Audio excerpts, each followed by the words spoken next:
காமராஜரை கைது செய்யாத காரணத்தினால்தான் திமுக ஆட்சியை கலைக்கிறது. கொலை, கொள்ளை இதெல்லாம் கைவந்த கரை. அன்றைக்கு அதிமுக ஆட்சியிலே இல்லாமல் இருந்தால் இன்றைக்கு எடப்பாடி ஆயுள் கைதியாகத்தான்.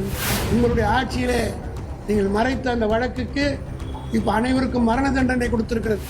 சம்மதப்பட்டவர்கள் அத்தனை பேருக்கும் இதே போல தீர்ப்பு வரும். தேர்தல் பிரச்சாரத்தில் எப்படி பிரச்சாரம் செய்ய வேண்டும், ஒரு தலைவர் எப்படி பேச வேண்டும் என்ற இலக்கணம் இருக்கிறது. அந்த இலக்கணத்தை எல்லாம் மீறக்கூடிய வகையில் தரம் தாழ்ந்து மிக கேவலமாக மனித சமுதாயத்துக்கே ஒரு புறம்பான பேச்சை எல்லாம் இன்றைக்கு எடப்பாடி பேசி வருகிறார். நேற்றைய தினம் அதனுடைய உச்சக்கட்டமாக அவருடைய வயிற்றெரிச்சலுடைய உச்சக்கட்டமாக எங்களுடைய உயிரினும் மேலான அன்பு தலைவர் 2 கோடி தொண்டருடைய மிகப்பெரிய உயிராக மதிக்கப்படுகிற தலைவரை, எங்கள் ஒப்பற்ற தலைவர் தளபதி மு.க. ஸ்டாலினை மிகவும் கீழ்த்தரமாக பேசியிருக்கிறார். கொரோனா நேரத்தில் இந்த நாடு எப்படி இருந்தது என்பது எல்லோருக்கும் தெரியும். இவருடைய ஆட்சி காலத்தில் மக்கள் பரிதவித்தார்கள். ஆக்சிஜன் கிடைக்காமல் எல்லா விதமான ஆபத்துக்கும் ஆளாகி நித்தம் இவருடைய ஆட்சி காலத்திலே பிளக்குவியல்கள் இருந்தது தமிழ்நாட்டில்.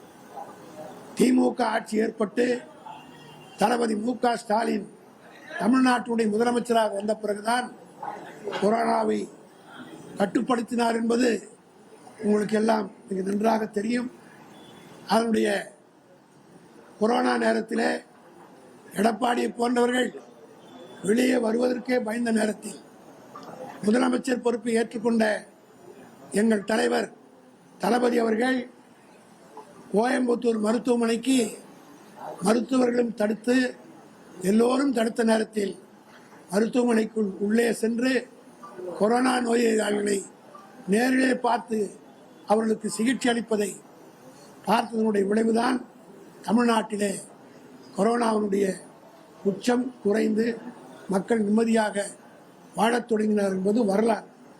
இதை மூடி மறைப்பதற்காக வயிற்றெரிச்சலின் காரணமாக எடப்பாடி எவ்வளவு வாய் கொழுப்பு இருந்தால், திமிர் இருந்தால் கொரோனாவிலே தளபதி போய் சேர்ந்திருப்பார் என்று சொல்லுகிறார். நான் சொல்லுகிறேன், தளபதியை பற்றி, எங்கள் தலைவரை பற்றி அவருக்கு தெரியாது.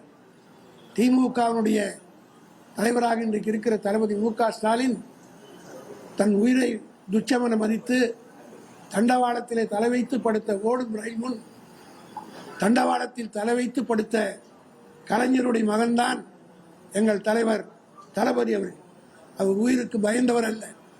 அன்றைக்கு கொரோனா மருத்துவமனையிலே போய் பார்த்து விட்டு வந்த நேரத்தில் அவருடைய குடும்பத்தினரே, அவருடைய துணைவியாரே கதறி அழுதிருக்கிறார்கள்.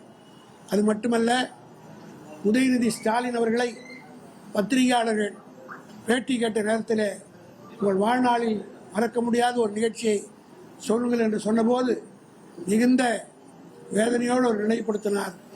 எங்களுடைய தந்தை கோவையிலே மருத்துவமனையிலே கொரோனா நோயாளிகளை பார்த்து விட்டு வந்த நேரத்தில் அவருக்கு என்னாகுமோ என்ற அச்சமும் பயமும் எங்களுக்கெல்லாம் ஏற்பட்டது. அது என் வாழ்நாளில் மறக்க முடியாத நிகழ்ச்சி என்று சொன்னார். திமுகவில் இருக்கிற மூத்த தலைவர்கள் அத்தனை பேரும் நாங்கள் கலையினோம். அப்படிப்பட்ட தலைவரை பற்றி எடப்பாடி இந்த அளவுக்கு கேவலமாக பேசுகிறார். இது ஒன்றும் புதியதல்ல. காரணம், அவருக்கு கொலை, கொள்ளை இதெல்லாம் கைவந்த கரை. ஏற்கனவே அவர் தன்னுடைய பங்காளிகளை 1979 3 பேரை கொலை செய்த வழக்கில் கொலை குற்றவாளியாக இருந்து கொலை குற்றவாளியாக அந்த வழக்கிலே அவர் வழக்கு நடந்து அந்த வழக்கிலே எப்படியே வெளியே வந்தார் என்பதெல்லாம் எல்லோருக்கும் தெரியும், அந்த மக்களுக்கும் தெரியும், அந்த பகுதியில் இருக்கிற மக்களுக்கும் தெரியும். அந்த வழக்கிலே மட்டும் அன்றைக்கு அதிமுக ஆட்சியிலே இல்லாமல் இருந்தால் இன்றைக்கு எடப்பாடி ஆயுள் கைதியாகத்தான் இருந்திருப்பார். அப்படிப்பட்ட எடப்பாடி, அதாவது என்ன சொல்லுவாங்கன்னா பழமொழி, நாயை குளிப்பாட்டி நடுவூட்டில் வச்சாலும் அதனுடைய புத்தி போகாது. அதுபோல இவருடைய அந்த கொலை வெறி, இந்த உயிரை போக்குகிற அந்த மனப்பான்மை இன்னும் போகவில்லை என்பதை நேற்றைய தினம் அவருடைய பேச்சின் மூலமாக வெளிப்படுத்தியிருக்கிறார். ஆகவே இப்படி அவர் பேசியதன் மூலமாக தமிழ்நாட்டில் இருக்கிற திமுக தொண்டர்கள் எல்லாம் கொதித்து போயிருக்கிறார்கள். தமிழ்நாட்டு மக்களும் கொதித்து போயிருக்கிறார்கள். தலைவர் அவர்கள் அவர்களை எல்லாம் சமாதானப்படுத்தியிருக்கிறார். இவருடைய பழைய கதைகளை எல்லாம் நாங்கள் பேச ஆரம்பித்தால் இப்பொழுதுதான் ஒவ்வொரு தீர்ப்பாக வந்து கொண்டிருக்கிறது. இவரால் சாத்தாங்குளத்திலே மூடி மறைக்கப்பட்ட அந்த கொலை திமுகவுடைய தலைவர் தளபதி தலையிட்டு போராடி சிபிஐ விசாரணை கொண்டு வந்த காரணத்தினால் அண்மையில் தீர்ப்பு வந்திருக்கிறது. அத்தனை பேருக்கும் மரண தண்டனை. எடப்பாடி புரிந்து கொள்ள வேண்டும், உங்களுடைய ஆட்சியிலே நீங்கள் மறைத்த அந்த வழக்குக்கு இப்ப அனைவருக்கும் மரண தண்டனை கொடுத்திருக்கிறது. அதேபோல் உங்கள் ஆட்சியிலே உங்கள் தலைவி, உங்களுக்கு சோறு போட்டு வளர்த்தவர், ரோடிலே சுற்றி கொண்டிருந்த உங்களை எல்லாம் அடையாளம் காட்டி ஒரு அந்தஸ்து கொடுத்த தலைவி ஜெயலலிதா. அந்த ஜெயலலிதா வாழ்ந்த கொடைநாடு பங்களாவையே உங்களுடைய ஆட்சி, எடப்பாடி ஆட்சியில் தான் பல கொலைகள் செய்து கோடிக்கணக்கான சொத்துக்களை, பணம், நகைகள் எல்லாம் பறிபோனது யாருடைய காலத்தில்? எடப்பாடியுடைய காலத்தில் 4 கொலைகள் நடந்திருக்கிறது. அந்த 4 கொலைகளை பற்றி விசாரணை நடந்து கொண்டிருக்கிறது. எடப்பாடி அவர்களே, நீங்கள் தெரிந்து கொள்ள வேண்டும், எப்படி சாத்தான்குளம் வழக்கிலே குற்றம் சாட்டப்பட்ட அத்தனை பேருக்கும் தூக்கு தண்டனை கிடைத்ததோ அதேபோல் கொடைநாடு வழக்கு முடிந்ததுடன் சம்மதப்பட்டவர்கள் அத்தனை பேருக்கும் இதே போல தீர்ப்பு வரும், தண்டனை கிட்டும் என்பதை தெரிவித்துக் கொள்கின்றேன். எடப்பாடியினுடைய அந்த பேச்சுகள் என்ன பார்க்கின்றது? அதே போல முன்னாள் முதலமைச்சர் கருணாநிதியை கூட சிறை வைத்திருந்தார் அப்படிங்கிற பேச்சுகள் அவர் பேசினாரு. தேர்தல் நேரங்களில் என்ன ஒரு முன்னோக்கு முக்கிய, அதாவது அவரால் இந்த ஆட்சியுடைய சாதனையில் குறை சொல்ல முடியவில்லை. ஒவ்வொரு திட்டமும் மக்களை போய் சேர்ந்திருக்கிறது. தமிழ்நாட்டு மக்கள் மிகவும் மகிழ்ச்சியாக இருக்கிறார். அது மட்டுமல்ல, தேர்தல் வாக்குறுதிகளை மிகுந்த வரவேற்போடு தமிழ்நாட்டு மக்கள் கேட்கிறார். இதை தாங்கிக் கொள்ள முடியல. நாளுக்கு நாள் இவருக்கு, அதாவது சுற்றுப்பயணம் ஏறத்தாழ 200க்கும் மேற்பட்ட இடங்களில திமுக வெற்றி பெறும் என்பதை இப்போ அவர்கிட்ட உளவுத்துறையெல்லாம் இருக்குது, மத்திய உளவுத்துறை இருக்குது. அதன் மூலமா அவருக்கு தகவல் வந்திருக்குது. அதனால்தான் பாஜகவினரே அவர்கிட்ட பாரமுகமா இருப்பதாக கூட சொல்லுகிறார். காரணம் என்னன்னா, திமுக ஆட்சி வரப்போகிறது, 200க்கும் மேற்பட்ட இடங்களை வெற்றி பெறக்கூடிய வாய்ப்பு இருக்கிறது உளவுத்துறையின் மூலமாக அவர் தகவல் கிடைத்த காரணத்தினால் ஒவ்வொரு நாளும் அவர் போற இடத்துல எல்லாம் அதிமுகவிற்கு இந்த பக்கம் வந்துட்டு இருக்காரு. இதை பார்த்து தாங்கிக் கொள்ள முடியாம வயிற்றறிச்சலின் காரணமாக, ஒரு மனுஷனுக்கு வயிற்றறிச்சல் வந்துதான் ஏதோ ஒன்னாலும் பேசுவான். கோபமும் வயிற்றறிச்சல் வந்துட்டா தாங்க முடியாம பேசுவான். அதுக்கு அணையே போட முடியும். அவருடைய உச்சம்தான் இன்னைக்கு தலைவருடைய உயிர் மேலே போயிட்டார். இவருக்கு ஏதாவது ஆயிட்டா ஆகணும் அப்படின்னு விரும்புகிறார். உதயநிதியை பற்றி, அவருடைய உயிரை பற்றி சொல்றார். ஆனால் இவ்வளவு மலிவான அரசியல் இதுவரையில் தமிழ்நாட்டில் நடந்ததில்லை என்பது தமிழ்நாட்டு மக்களுக்கு தெரியும். முன்னாள் முதலமைச்சர்கள் காமராஜர், அதே போல ஜானகியம்மாள் இவங்கெல்லாம் கூட மெயினான இடம் கொடுக்கல அப்படின்னு ஒரு விமர்சனத்தெல்லாம் அந்த பிரச்சாரத்தில் பேசியிருந்தாரு. அதை எப்படி பார்க்க, அதாவது காமராஜ் வரலாறு எடப்பாடிக்கு தெரியல. காமராஜரை பொறுத்த மட்டிலும் காமராஜருக்கு எல்லாம் செய்தது திமுக. 1959 மாநகராட்சி கைப்பற்றியவுடன் அண்ணாவுக்கு சிலை வைக்க வேண்டும் என்று திமுக விரும்பிய நேரத்தில் அண்ணா சொன்னது, தமிழ்நாட்டிலே பச்சை தமிழர் காமராஜர், அவருக்குத்தான் சிலை வைக்க வேண்டும் என்று சொல்லி முதலில் உயிரோடு இருந்த காமராஜருக்கு இன்றைக்கு அது அண்ணா சாலையில அந்த ஜிம்கானா கிளப்புக்கு முதலில் கம்பீரமாக இருக்கிற அந்த சிலையை அமைத்தது காங்கிரஸ்காரர்கள் அல்ல, திமுக ஆட்சி கால திமுகவுடைய மாநகராட்சியில் திமுக காரர்களால் அமைக்கப்பட்டதுதான் பேரறிஞர் அண்ணாவுடைய காமராஜருடைய சிலை. அது மட்டுமல்ல, காமராஜர் குடியாத்தம் தேர்தலில் போட்டியிட்ட நேரத்தில் முதலமைச்சர் பதவி ராஜினாமா செய்யப்பட்டு நேரத்தில் அவரை குணாலா குலக்குழந்தை என்று ஆதரித்து அன்று முதல் அவர் மறைகிற வரை, இன்னும் வெளிப்படையாக சொல்லணும்னா காமராஜருடைய உயிருக்கு ஆபத்து டெல்லியில் இருக்கும்போது ஏற்பட்டது. அவர் வீட்டை கொளுத்தியவர் தான் இன்றைக்கு பிஜேபியாக இருக்கிற அன்றைய ஆர்எஸ்எஸ் தீவிரவாதிகள் காமராஜர் வீட்டுக்கு தீ வைத்தாங்க. காமராஜருடைய வீட்டுக்கு தீ வைத்த போது டெல்லியில அவருடைய வீட்டில் காமராஜர் வீட்டுக்குள் நுழைந்து அவரை காப்பாற்றியது முடியாத்தத்தில் இருக்கிற கோதண்டபாணி என்கிற ஒரு திமுக தொண்டன் தான்.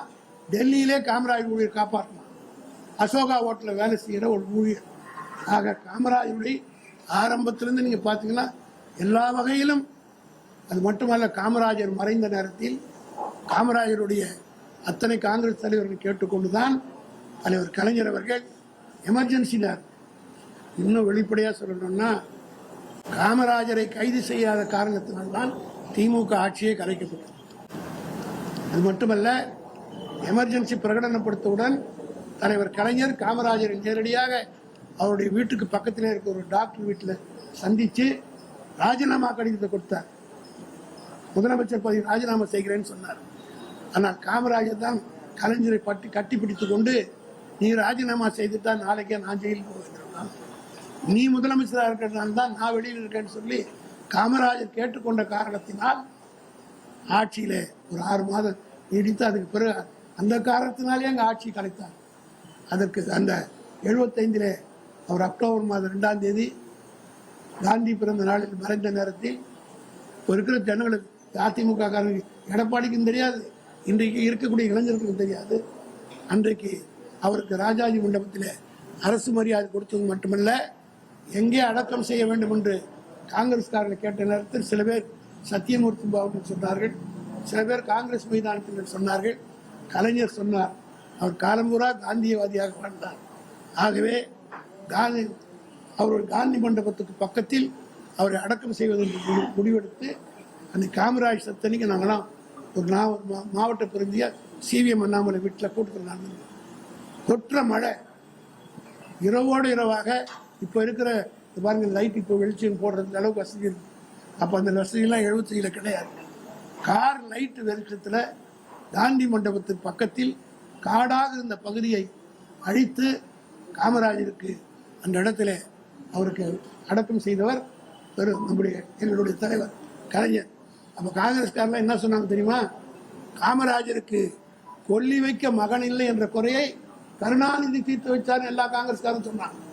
ராஜாராம் நாயுடு முன்னாள் அமைச்சர் ஒருத்தர் இருந்தார், திருமங்கலத்துக்கார், அவர் வெளிப்படையாக சொன்னார், காமராஜருக்கு கொல்லி வைக்க மகன் இல்லை என்ற குறையை கருணாநிதி தீர்த்து வைத்தார்னு சொன்னார். அதே போல ஜானகி அம்மாவை பற்றி பேசுறார். ஜானகி அம்மாவை பற்றி பேசுறதுக்கு எடப்பாடிக்கோ அவர் மற்றவர்களுக்கோ அந்த கட்சியில் இருக்கிற யாருக்குமே வசதி கிடையாது. வெளிப்படையாக சொல்லணும்னா எம்ஜிஆருக்கும் ஜானகிக்கும் கல்யாணம் பண்ணி வச்சவரே கலைஞர் தான். இது எடப்பாடி தெரியுமா? எடப்பாடியில் இருக்க கட்சியில் இருக்கிற எவருக்காக தெரியுமா? அன்று தொட்டு ஜானகி அம்மையார் கலைஞர் மீது அளவு கடந்த ஆட்சி முதலமைச்சர் பதவி ஏற்றவுடனே முதல் வாழ்த்தையை ஜானகி அம்மா தான் சொல்லுங்க 89. அது சொன்னது மட்டுமல்ல, ஆர்எம்இ ஸ்டேட்மெண்ட்டே கொடுத்தார். அவர் மறைந்த நேரத்தில் அந்த அம்மா விரும்பியது ராமாபுரம் தோட்டம் தான். ரொம்ப நாள் எம்ஜிஆரோட வாழ்ந்தாங்க. அங்கேயே அடக்கம் பண்ணணும். எம்ஜிஆருடைய தாயார் சத்யாவினுடைய நினைவு மண்டலத்துக்கு பக்கத்திலே அடக்கம் பண்ணணும்னு அந்த அம்மா விரும்பி கேட்டுக்கிட்டபடி அடக்கம் செய்ததாக ஆரம்ப இவ்வளவு பேசுறாரு எடப்பாடி. நான் ஒரே கேள்வி உங்கள் மூலமா கேட்கிறேன், இதுக்கு எடப்பாடி மரியாதையா பதில் சொல்லுங்க. இன்றைக்கு இருக்கிற அதிமுக கட்டணம் யாருக்கு சொந்தம்? விஎன் ஜானகிக்கு சொந்தம், எம்ஜிஆர் கூட கிடையாது.